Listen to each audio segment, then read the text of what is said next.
Music is a powerful tool for human expression. It has the ability to alter our mood and our emotions. It has the power to mend relationships and help build bridges between communities and each other. I'm Andrew Mosker, founding president and CEO of the National Music Center. I'm not only interested in the power of music, but also in the music champions of the world. Those are often the people behind the scenes who have made it their life's mission to better the world through music. How do you turn something that is obviously like full of love and art and then also make a living? Threading that needle, it's a bullseye within a bullseye within a bullseye. So, join me and my fascinating guest as we try to move the needle forward through shared ideas around the power of music. I'm Andrew Mosker, and this is the NMC Amplifier podcast. All right. Hello, everybody out there. Welcome to Amplifier. I'm Andrew Mosker. I'm the host of Amplifier and the president and CEO of the National Music Center. And I'm really excited to have a friend and as a guest today, Dan Mangan. Dan Mangan is a two-time JUNO Award winner and also a two-time Polaris Prize listed musician. He's released 5 LPs. And he is the co-creator of Side Door, which is a really, really exciting platform, which we're going to talk a lot about today, Dan. And I'm just going to jump into what Side Door is a little bit, then we'll got a bunch of questions I obviously want to ask you, and we'll have a nice free-flowing conversation. Co-creator of Side Door, on the homepage of Side Door, there's this really beautiful statement that says, artists and technologists that are committed to building a more efficient, fair, and decentralized global ecosystem for the performing arts. It really got my attention because what we're trying to do here at Amplifier on this podcast here at the National Music Center is to elevate the voices of people in the music ecosystem, in the arts ecosystem, that are doing things that are inspirational, new, and innovative, sometimes behind the microphone, if I use the analogy of an artist who plays and performs in front of the microphone or on the microphone in front of a crowd. Side Door is an expression of building a new web of opportunity for artists and for creativity and for community. And that's a new thing in our world. So, Dan, I wanted to, I've been wanting to bring you to this podcast for a long time. As you know, I first ran into you at Summer Serenades during Folk Festival last year. You were about to go on stage, and I said, I'd like you to be a guest on this podcast. You said, sure, send me an email. So welcome, Dan Mangan. Oh, nice to be here. Thanks for having me, man. Nice. Oh, you're welcome. You're welcome. I've been a fan of yours for a long time. In fact, I'm just going to take a little trip back in time. When you were first coming to Calgary, I think in the 04 Tune days, I can go back to 2011, 2012 roughly, you had been a guest at the Calgary Folk Music Festival boot camp. You had been one of the songwriting instructors, if you recall. Yeah, I remember having a really nice time. I also remember feeling very ill-prepared. To teach songwriting. Yeah, it was like, you get kind of good at doing this thing by doing it, but teaching it is a different thing, and like figuring out how to articulate that. But I remember at the end of it thinking like, oh, this is helpful for me because it forced me to sort of articulate out loud some of the things that had become internal, Yeah. But, and that songwriting workshop occurred in our old building. The National Music Center used to be called Cantos Music Foundation, and we were in another building in those days. So you would have done your workshop in our old building, and that's where we first met. And then I remember seeing you at an after party at the Folk Fest, I think with Kirsten. It might have been I'm pretty sure it was Kirsten. Yeah. And we had a nice chat, and we've just kept in touch ever since. Yeah. And I think certainly with 04 Tune, there were certainly an album for me that really got my attention as an artist in terms of me appreciating you as an artist and the work you were doing. And it was at an interesting time because the National Music Center was just an idea at that time that was starting to galvanize and get momentum. So if 04 Tune came out in about 2012. Late 2011, yeah. Late 2011, 2012. And we broke ground here at the National Music Center in February 2013. Yeah.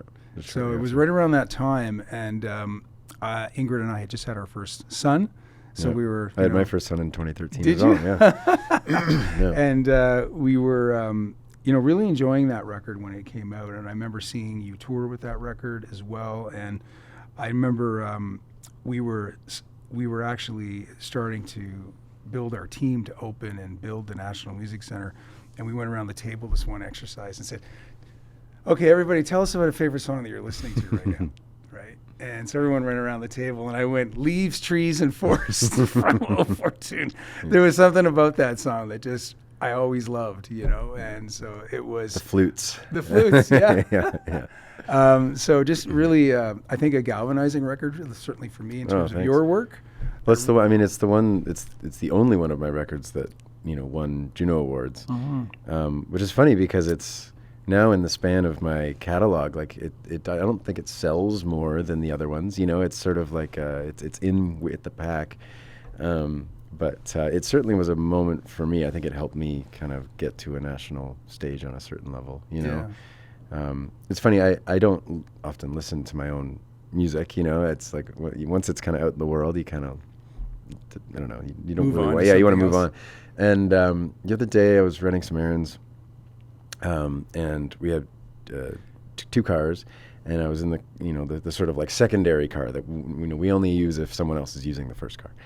And it's an old junker.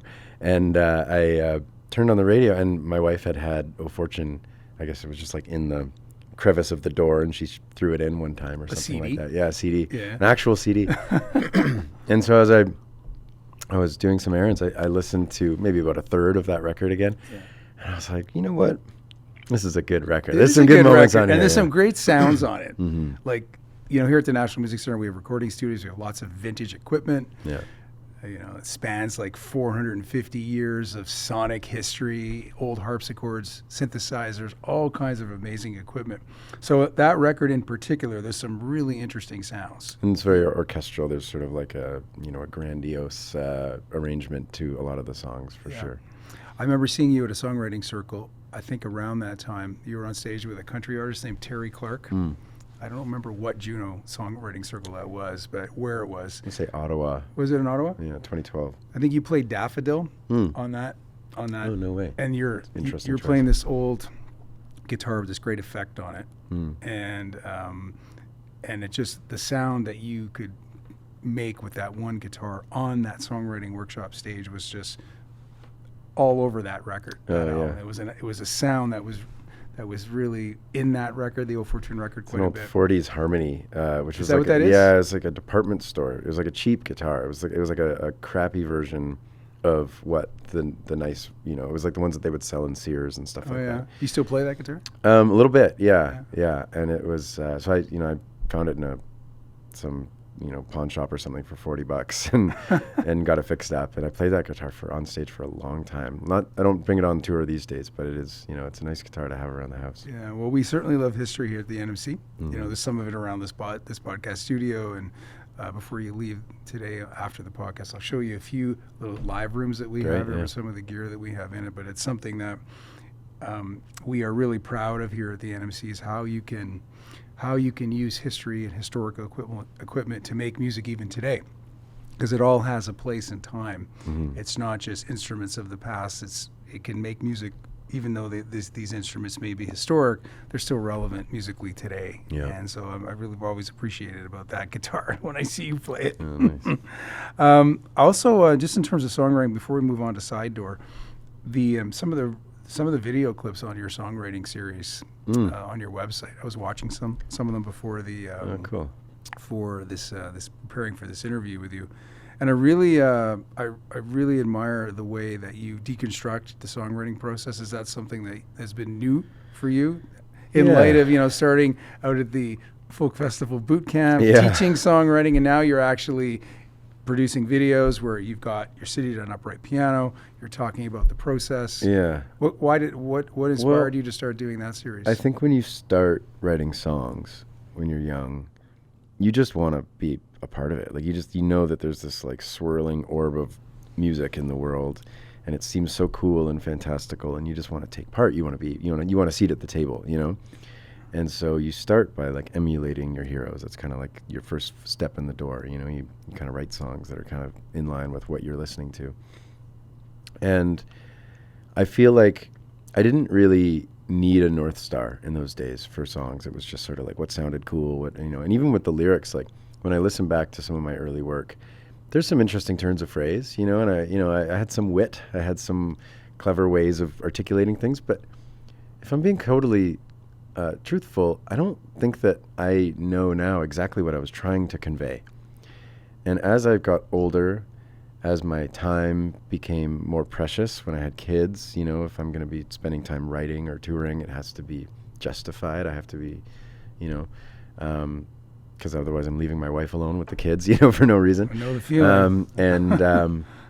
And so I started to become far more like scrutinizing about why I write songs and what it's about. And so the nice thing is that as I've gotten older, I've learned to not just like tricks, but sort of just like to have like an intention behind the song that is very, very clear. And you should be able to understand by hearing any part of the song, generally, what I mean and what I'm trying to convey. And I think it was sort of like in the process of realizing that had changed, that I started to unlock a lot of little things that were like naturally in my muscle memory of how to write songs. But then going, oh, actually, no, this is like you have to think about this. I mean, Jason Isbell has a great quote about how songwriting is like doing the New York Times crossword during a therapy session. Yeah. It's like good analogy. It's like a puzzle when you're trying to spill your guts. Yeah. And that's truly what it is. And for me, songwriting, sometimes a song comes in half an hour, sometimes it's a year.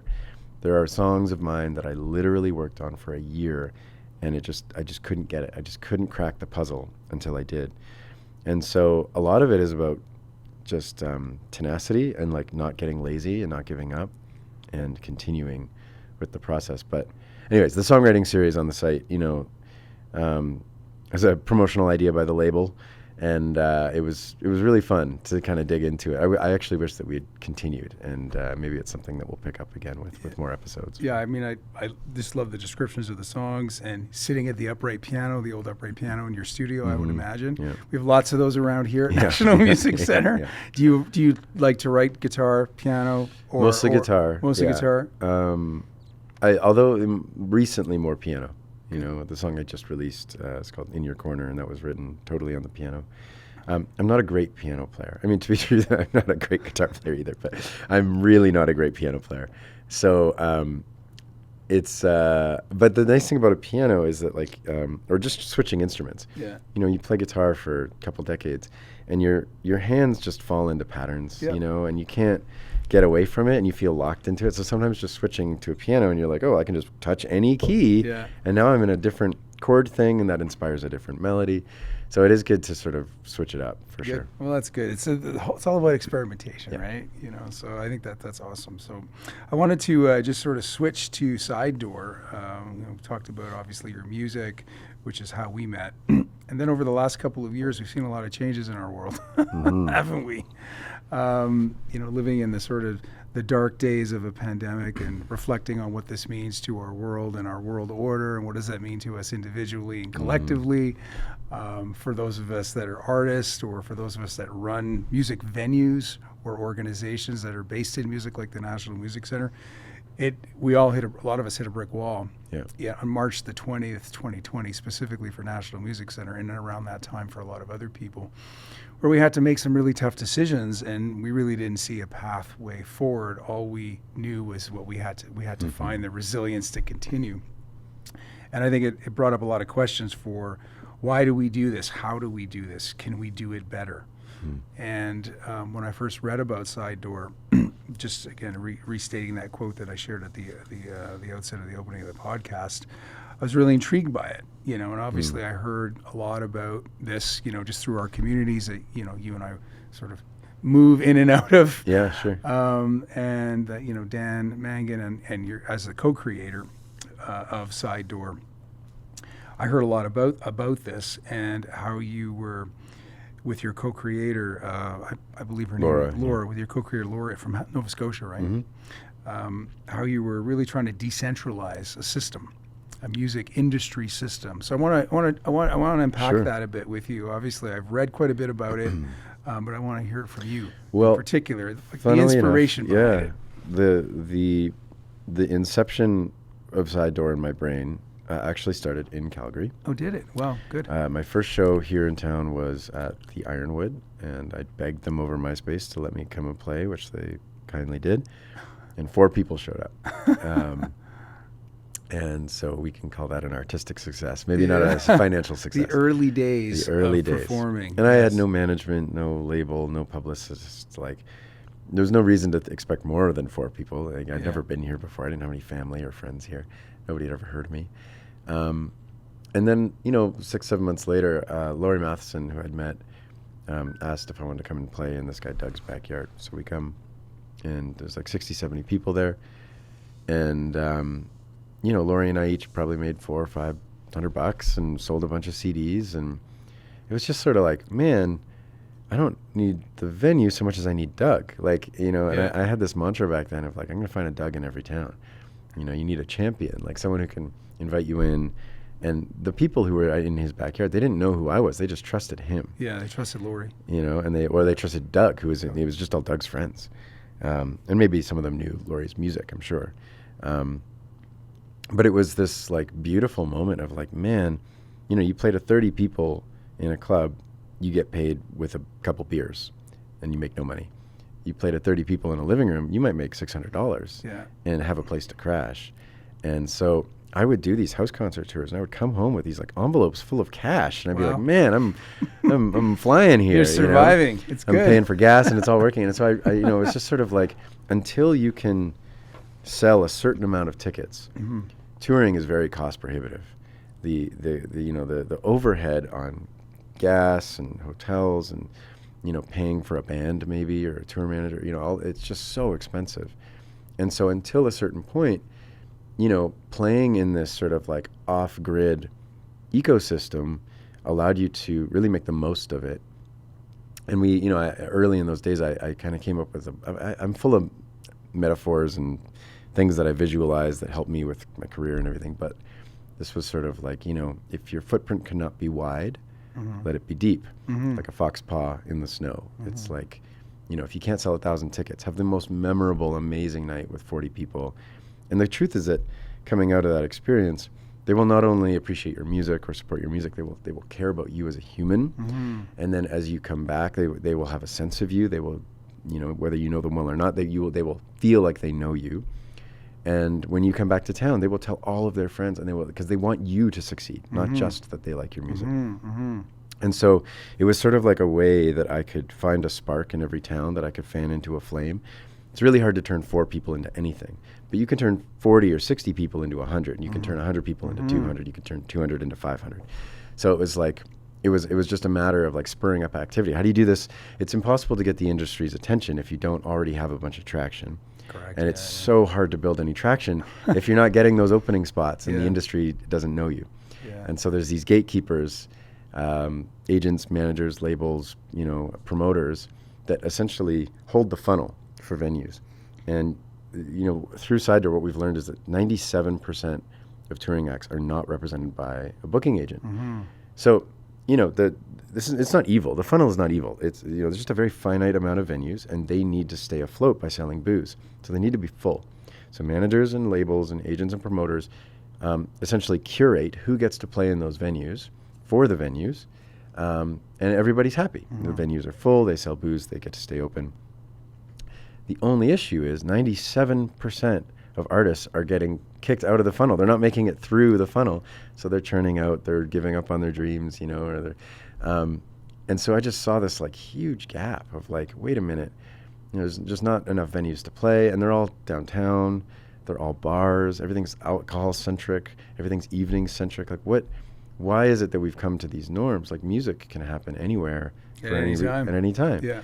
And you had to book tours like 6 months in advance. And so the sort of future that I foresaw was a world where instead of Toronto having 15 small clubs, there could be 1,000. And you could contact them directly and build shows with them. And you could book a show a week out and put it on sale in 5 seconds, And so it was sort of like, why do we need to lean on these sort of like archaic pillars of why and how shows get booked? It doesn't have to be so hard. And if we decentralize the venue base, it's a win for everyone, because it means that, like, if you live in Airdrie, you can host talent, you can curate for your community and bring the arts to Airdrie rather than having to get a a sitter and, you know, a designated driver and come into town, and everybody wins. It doesn't even compete with the existing industry. It's like a farm team, and it helps build empathy and art, and, you know, it spreads it out of the cities, and it helps artists make a living whether or not they're famous. And it's like, that's my vision. Is like, I want 100,000 artists making $100,000 a year. That's the quote. That's the quote. That's the quote. You know, and even if you've never heard of them, yeah, you know, they should be able to make a carpenter's wage. When I heard you say that quote in another interview, and that's when I really wanted to have you a guest on this podcast. 100,000 artists making $100,000 a year. And that, I think that statistic, about 97% of artists are not represented in that funnel, is really an issue about accessibility. Mm-hmm. And these constructs that you've described. Now, so, and when I was on the website and I was reading really about how did it all start in about 2015, and I think your point about Ironwood was obviously way before 2015, but you had developed a spreadsheet-based network of house concerts. Yeah. So tell us a little bit about that. Was it just like, one Doug after another that you started to compile into a spreadsheet, and eventually you had something? So I'm on a record label called Arts and Crafts, and they had allowed me the vanity project of having like a little sub-label where I could sign some friends called Matic Records. And I signed a Calgary artist named Astral Swans, great Matt Swan, amazing songwriter, great dude. And I signed a band from Halifax called Walrus. Both had amazing records. Both had very little touring history. Both did not have an agent. And so we were trying to get these bands gigs, and it was really hard, you know, because it's like trying to get them into a club when they have no sales history in that market, or, you know. And so I put out a call out on Facebook, and I just said, hey, I'm thinking about like a house concert network. I love house concerts. I've played a lot of them. Anyone who wants to be involved in this, just like fill out this form, basically. And within like 3 days, there was like 60 or 70 inquiries, you know, people who had told me their address and described their place and maybe uploaded a photo, you know. And I just had it in a spreadsheet, and I started booking tours for Astral Swans and for Walrus regionally, or, you know, kind of in and around parts of Canada. And it was great. You know, it really worked. Like, they were making money, and the hosts were having a blast. But it was very labor intensive. It was like a lot of work for, you know, on a dream, basically. Yeah. And so a couple of years later, I met via another artist, Rich Acoin in Halifax. He said, man, you're all over these house concerts. You got to talk to Laura Simpson. And so I was out playing with the Symphony in Halifax, and we went out for brunch, and it was just like fireworks went off. You know, like we both had the same vision. And she was busy doing other things at the time, but we kept in touch for about a year. And she said, there's a tech accelerator program here in Halifax I'd like to apply to. And I know that we have this idea, but we don't really know what it is. So she came out to Vancouver, and we spent 3 days just like whiteboarding and, you know, meeting with lawyers and house concert hosts and artists, and just sort of like getting feedback and figuring. And there was this big light bulb moment for us. Initially, we were like, yeah, maybe we could like, you know, rent PAs for bands and send them on the tour. And the more we sort of zoomed out, the more we lasered in on exactly what it was Sideboard was doing. The light bulb moment for us was, you know, we love house concerts, but it doesn't have to be a house, and it doesn't have to be a concert. It's a space and a performer.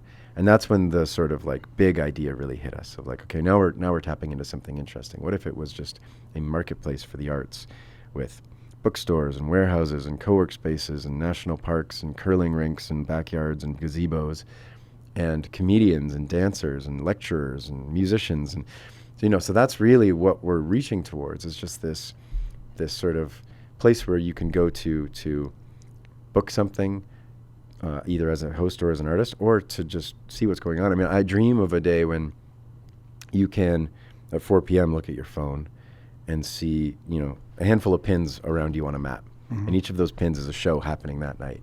And you could be like, oh, I could walk 400 meters over to the next cul-de-sac, you know, and bring a 6-pack and watch this artist, like listen to them, like, oh, that's pretty cool. Yeah, I'll buy a ticket. Boom, walk over, come home by 8 o'clock, you know? Just sort of like whatever. Put the kids like, to bed. Exactly. Like, you know, like it could be that immediate and that exciting. Hey, sorry for the interruption. I just have a quick favor to ask. If you enjoy the show, please take a moment to give us the highest rating you can on your podcast app. Or if you're watching on YouTube, please give us a thumbs up and subscribe to our channel. It really helps us out. National Music Center is a registered charity with a mission to amplify the love, sharing, and understanding of music, and we rely on donor support to achieve this mission. If you like this show or anything else that National Music Center is doing, please consider leaving a donation by following the link in the description. Hey, thanks in advance. And now back to my conversation with Dan Mangan.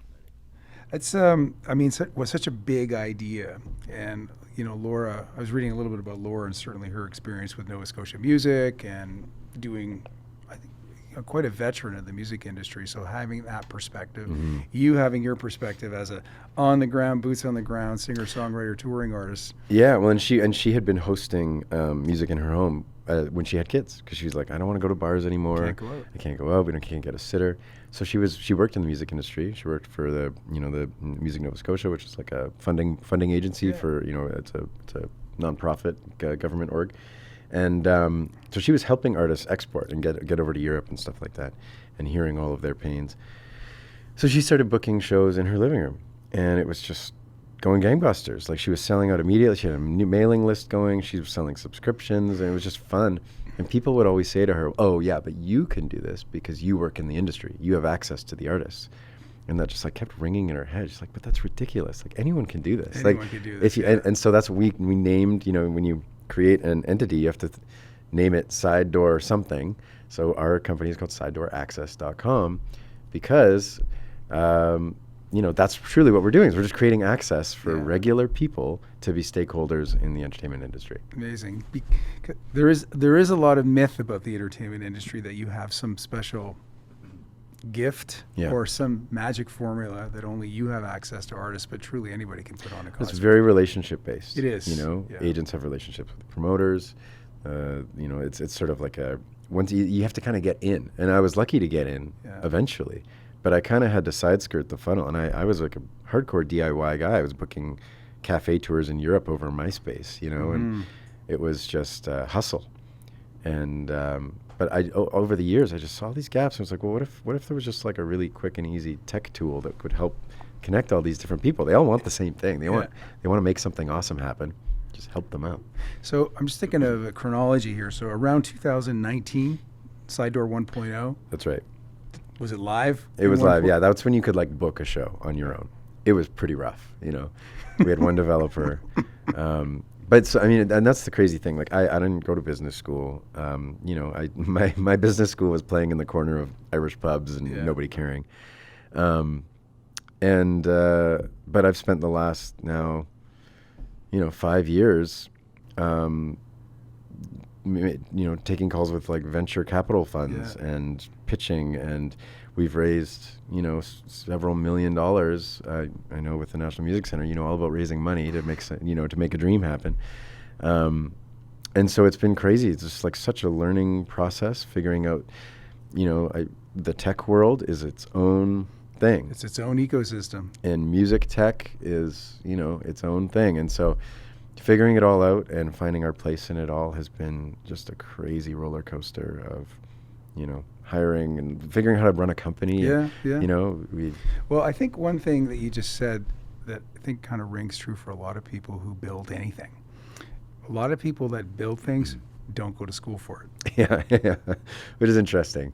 For example, if I could for 1 minute, I'm not sure if you call yourself an entrepreneur, but most entrepreneurs that build things don't go to business school to do that. They have a dream and a passion and a motivation to do something, and they figure it out. Yeah. Yes, they may take some courses along the way. Yes, they may have some support groups along the way. Yeah. And nobody does anything alone. Let's be clear. They surround themselves. The old saying: surround yourself with people who know a lot more than you about things that you don't know. The same can be said for my when I go on stage. I am by decades the least schooled musician on stage. But it's my name on the ticket because I wrote the songs. You got it. And so I've surrounded myself with the most phenomenal musicians. That's another thing in music that is, as a music historian myself, I've studied this for most of my life. Most people in, I'll call it the popular music vein which is the majority of music in the world, don't go to music school. Yeah. The people that go to music school are often classical musicians, jazz musicians here in the West. Yeah. In the East or in other parts of the world, there is a school for music. Sure, yeah. North Indian classical music as an example. But largely that music is created by people who just have a desire to express themselves and rudimentary, and maybe in a rudimentary way, pick up an instrument. They may be self-taught, they may take a few lessons, and they create from nothing. You don't have to go to music school to be a musician. No, I've scored feature films with Hollywood stars, and I can't read music. No. And there are lots of people like you, Dan, that have done amazing things in music history. Or It's the amazing same. what gumption does. Yeah, I mean, Frank Sinatra couldn't read music. Yeah. You know? Bob Marley couldn't, like, Yeah. I remember some quote of Luciano him. Pavarotti. Really? Did not I mean, read you'd expect music. that he He could. just kind of lived the opera. Yeah, He knew enough about the songs, those arias, Well, and that's the other thing. to sing right? them. Like, Bob Dylan didn't go to music school, but he learned 1,000 Woody Guthrie songs. So got it. it's a different kind of education. It's different kind of training. Yeah, you know? and So I think let's just go back to the entrepreneur inside, the entrepreneur inside you, which has a lot, I think, to do with similarities with an artist. You mentioned DIY, booking your own shows through MySpace or in the early days.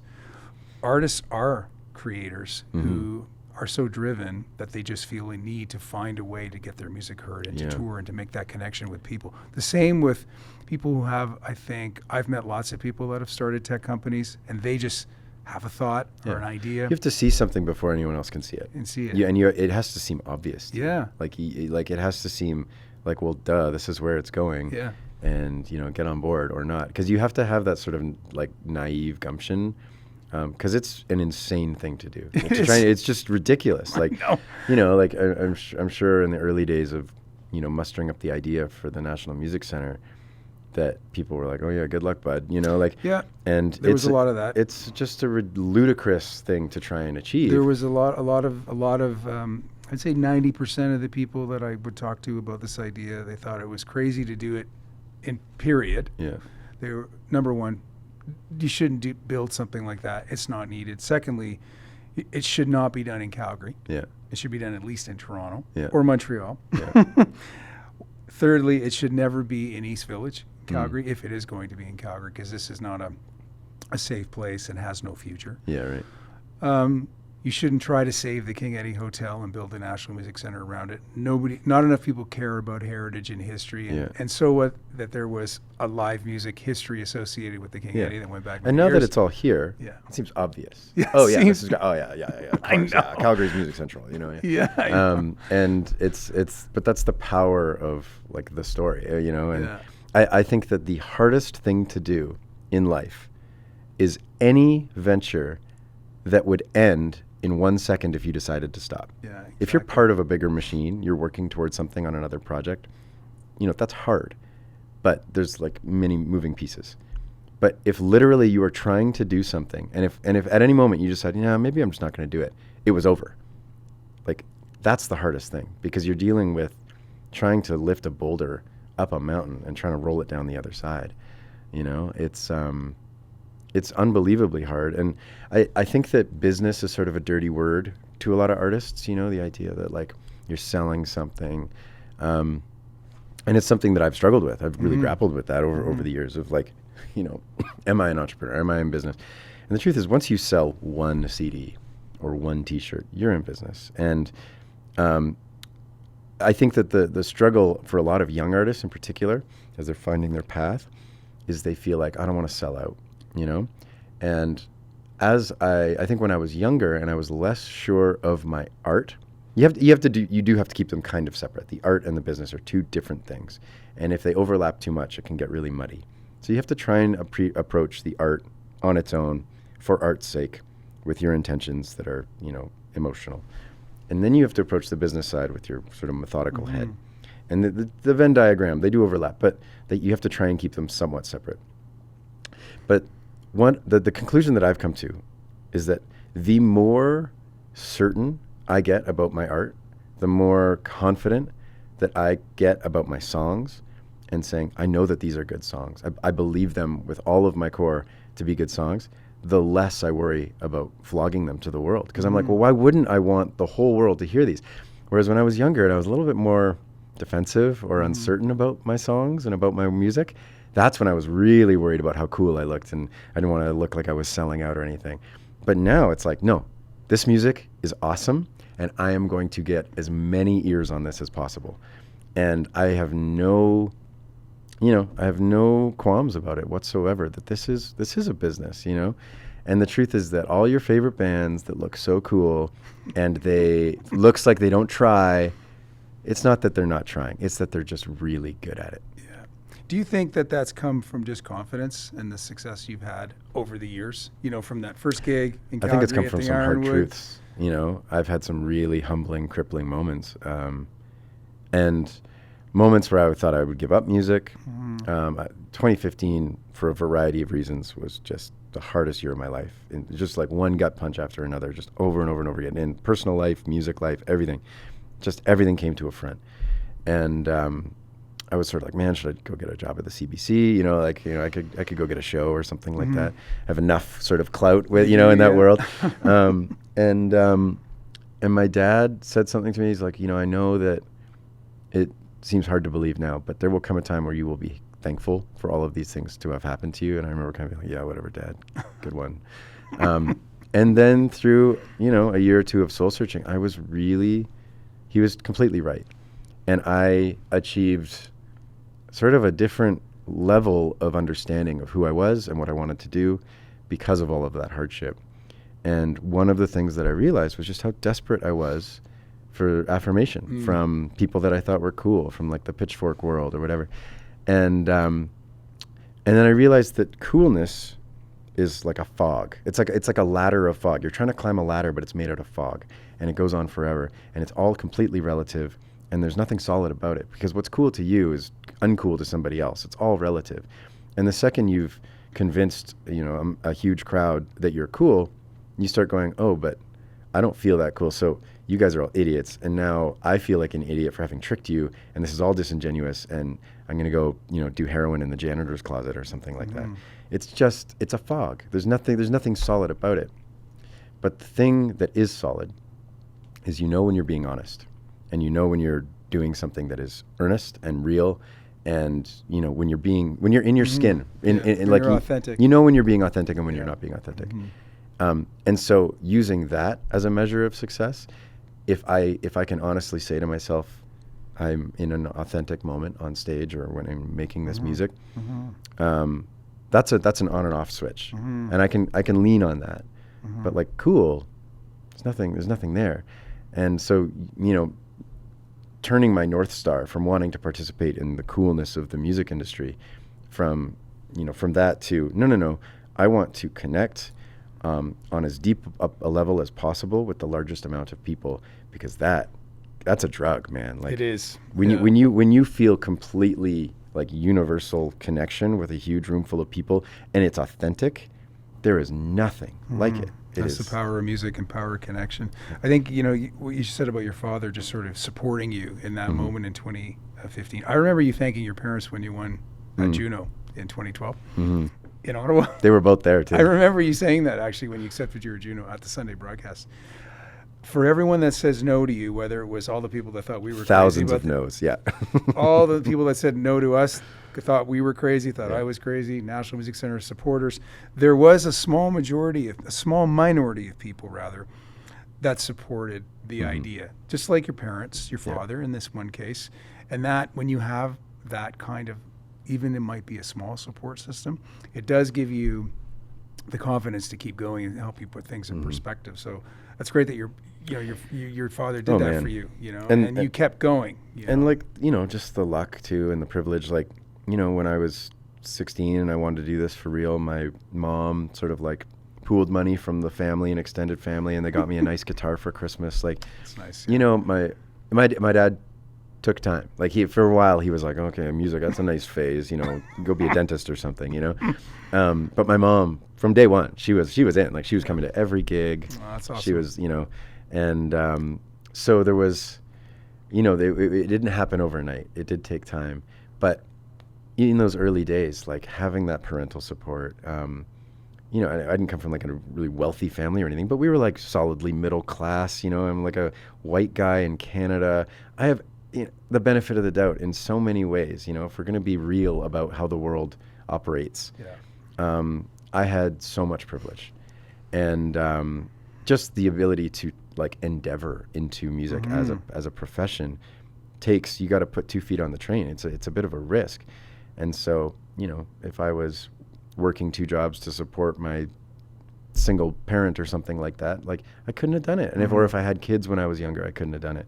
I was on the road 200 plus days a year for a long time, and I can't do that now that I have kids. I mean, think about what that would do to your marriage. No, it wouldn't do a lot to our marriage. I mean, Ingrid likes to joke that the National Music Center is our 3rd child. Because while we were creating it and building it, our whole team, I wasn't around a lot because I was having to do a lot of fundraising across Canada, and I was just out a lot, even in Calgary. So it put a lot of stress on family, and I don't want to do that anymore. I want to make sure I'm there for my kids now that they're growing up, and there for my spouse. So I certainly feel that same pressure that you feel. I wanted to just go back to one thing you said about when you and Laura first conceived this idea and did some whiteboarding about Side Door, that you went into a music accelerator, a tech accelerator. It's interesting because it seems like that is a way to go that's becoming more and more common in cities all over the world because of this this shift that we're seeing with the world economy, dealing with things like climate change and a number of other issues that are very contemporary issues. Here in Calgary, there's a new accelerator called Platform, which isn't new. It's been around for many, many years, but it has a new name. It's called Platform, and it's just located across the street. Right. So it's an accelerator. It's an accelerator. We partnered with them on a small little program called Reverb, and it's to bring music, entrepreneurs, and tech together. Cool. And we've only had one session with it so far. We're endeavoring certainly to do it again. But back in 2019 or 2018, I guess, when you and Laura were first coming up with this idea, what was the process with the accelerator in Nova Scotia that actually put Side Door, that ultimately became Side Door 1.0? Yeah, I mean, the accelerator, I mean, we knew nothing. Like we literally, like I didn't know what ROI stood for, it was like, we had this cool idea, but we didn't know anything about it. I mean, Laura's more business minded than I am, and she's better with numbers and that kind of stuff. That's why she's the CEO, and I'm sort of like the dreamer. You make a good pair. Yeah, exactly. We yin and yang in a lot of ways, but so the accelerator helps you package your concept in a way that can be pitched to investors. It introduces you to other people in the local tech scene, whether that's other founders and other companies or investors or, just mentors, people you can lean on. And it was incredible. Like, the one that we did was called Propel. And it just really kind of opened things up for us. And, mostly Laura. Like in those early days, I was touring. I was living in Vancouver, a world away from Halifax, which is where she was. And so, she took the burden of the early stages of this company big time. And it wasn't like a full-time job for me until the pandemic hit. And then we did this huge sort of pivot and started doing online shows. And I was, moderating Zoom shows for Vance Joy. And it was like a whole other thing. And it became, I was working like 50 hours a week on Side Door. And so now we're in this funny position where I'm getting back to touring, I'm getting back to putting records out, but my involvement is still there. So I'm trying to juggle it. It's a lot, I'm trying to juggle these two very different hats. Yeah. So you have almost like parallel careers here right now. Yeah. Like do you find that you need to spend more time on Side Door, or can that be? Well, we've started to delegate some of my tasks, to other members on the team, to basically just allow me because I talk about Side Door on stage. I talk about Side Door in podcast. Like I have more access to the world, maybe than Laura does. And so, I can kind of be a champion for it. And I'm still involved, day to day, of course, but we're figuring out how my role in the company can continue. But honestly, like I joke that I started playing music because I never wanted to have a job.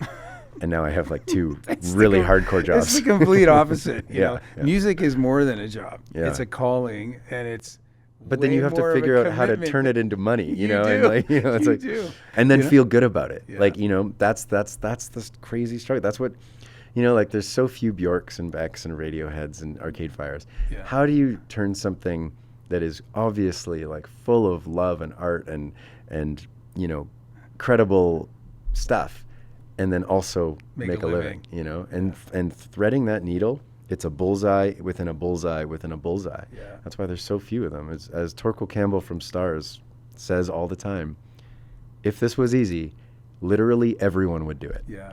You know? Yeah. We have a lot of sympathy and a lot of empathy and a lot of similarity, I would say, here with, I think, even working in the ecosystem as an arts administrator, running a venue. It has the same threading a bullseye through a bullseye through a bullseye challenges, you know, I mean, because... Think about like Robin Hood when he splits the arrow that's already in the bullseye, you know, it's like, that's kind of what you have to do.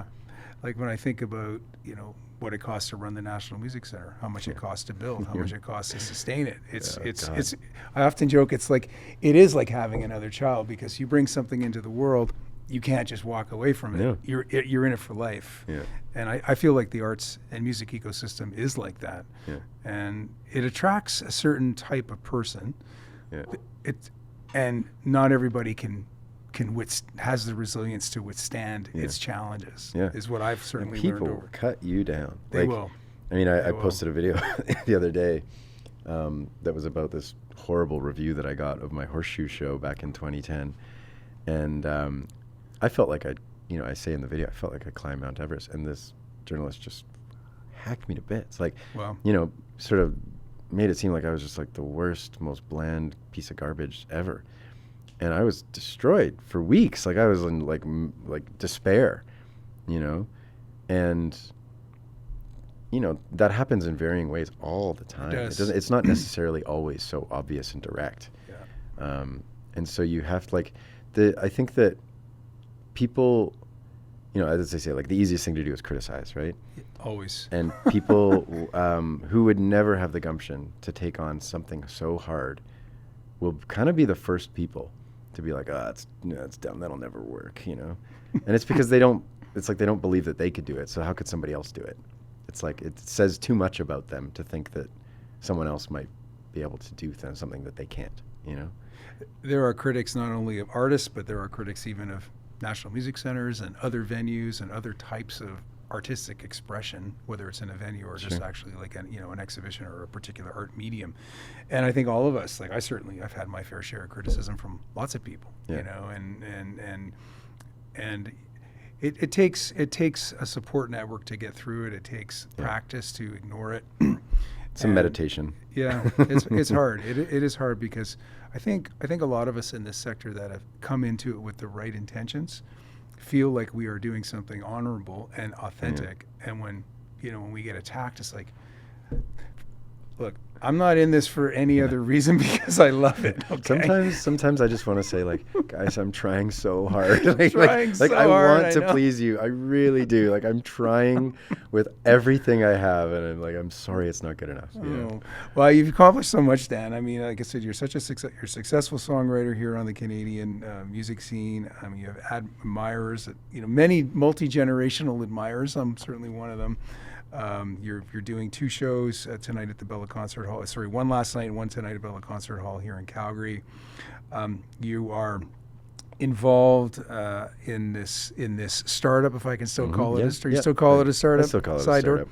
Side Door, which is a really important platform to really build out our ecosystem and make the 97% of people who are not part of that funnel that you described, give them a chance to be creators, build community, connect with people, become artists, make a living. Yeah. So congrats. Congrats on and you're married and you have 2 kids. I get it. It's tough. Life's full, man. Life is full. Your plate is full. It's very full. And so I wanted to just thank you for making the time to come here today at the National Music Center here in Calgary. It's interesting because I didn't know that you had your first time in Calgary. Playing in Calgary was at the Ironwood for 4 people. Mm-hmm. So, and what year that would have been? 2006. 2006. Like March of 2006. Okay. So you fast forward to 2022, here you are in a chair in Calgary in a studio at the National Music Center. Yeah. And look how far you've come, because you've stuck to it. And you know what? It's amazing, like, how far other people that I met Tom Power in like 2010 eating moose sausage in St. John's, and he was like the host of a local roots radio show that was like only in Newfoundland. It's like now he's interviewing Van Morrison and Adele, and it's, met Arkells eating tacos in Austin in 2007, and nobody had ever heard of either of our bands. And it's like, it is so cool to witness people's journey and like reinforce it, and see the success of other people that are working just as hard as you are, and trying to lift each other up. And honestly, I feel like the luckiest guy in the world. And if you don't come back to the gratitude and just feeling, acknowledging that I had some head starts, where I had some. It's like I think we've done a lot of talking about in this podcast about how hard it is, and how you have to like, sort of like cast off the naysayers and stuff, and that's all true. But you also have to just like take a moment now and then and just think, God, I'm lucky. And like, just be so thankful for every stupid up and down along the way, because it's all teaching you something, and it's all process. Yeah. It's the same thing with making a record, like all the lows of I'm the worst artist ever and this is terrible music, and all the highs of no one has ever made a record this good. It's all part of the process of just.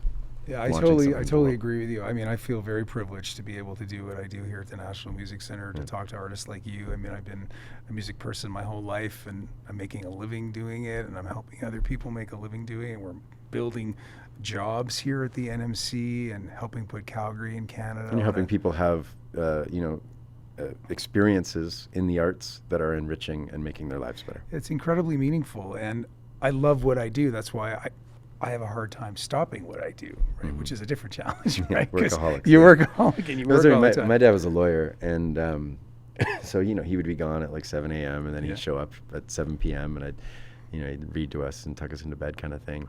And he was a workaholic, and I remember as a kid going, I'm not going to be like that. I'm a total workaholic. It's you like are. Different field, but like I'm obsessive. Like, my wife goes to bed. She's like, don't stay up too late, and I'm just like, working on something till 2 a.m. and it's just, I can't stop. It's because you love what you do. I do. And when you love what you do, that's a privilege. Yeah. I think a lot of people in the music ecosystem love what they do, and I think it's such a tight-knit family, and I think with Side Door, the type of performances you put on, particularly in certain aspects of your show when everyone's singing along, I think you do that extremely well. I just love that part of your show. Whenever you do that, it just shows, I think, the breadth and scope of the community that we have in this country, and that it's growing. And I think, what you've created with Side Door, let's try to make our community bigger. Let's hope so. Yeah. And the work that we're doing here at the National Music Center is not just for Calgary, it's for all of Canada and beyond. Yeah. So we're working at a variety of different programs here to engage, artists, youth, mental health practitioners, legacy artists through exhibitions, artists that are making records at various stages of their careers. And we're only 5 years into it. That's crazy. We've learned a lot in the last 5 years. Unbelievable accomplishment, man. Congratulations. Oh, no. It's always been a team. Yeah. It's a big team of supporters. Our volunteer board's been fantastic. And continues to be amazing. It's a national board. We have an amazing staff, volunteers, supporters now finally growing outside of Calgary from across Canada and other parts of the world, who are finally starting to go, okay, we get it now. Yeah. It's taken time, right? But we'll continue to persevere and keep the positive flame alive. So, and I know you're very similar that way. So I just wanted to congratulate you on everything you've accomplished, and especially on your passion and your authenticity and your drive. Thank you. So thank you for being here at Amplifier today at the National Music Center. Dan, it's always a pleasure to see you. Nice to see you. And I look forward to seeing you play live again very soon. Yeah, tonight. All right. Thanks a lot. Take care. Thanks for listening to the National Music Center's new podcast, NMC Amplifier, with me, Andrew Mosker. We have lots of other great content available for free if you head over to amplify.nmc.ca. National Music Center is a registered charity with a mission to amplify the love, sharing, and understanding of music, and we rely on donor support to achieve this mission. If you like the show, or anything else NMC is doing, please consider leaving us a donation. NMC Amplifier is recorded on Treaty 7 in Mohkinstsis, Calgary, Alberta, Canada, at Studio Bell, home of the National Music Centre, and hosted by me, Andrew Mosger. Our executive producer is Brandon Wallace. Technical producer, AV and post-production supervisor is Chad Schroeder-Gillespie. Video and audio production team include Raphael Salas, Phil Jukes, Caden Chenoweth, Matt Feature, David Katibu, and Jacob Barton. Marketing, design, and publishing by Brandon Wallace, Juliana Capone, Emily Holloway, and Brett Cassidy. And Ioana Busiak is our administrative coordinator. To learn more about National Music Centre, go to studiobell.ca. Thanks again for tuning in. Until next time.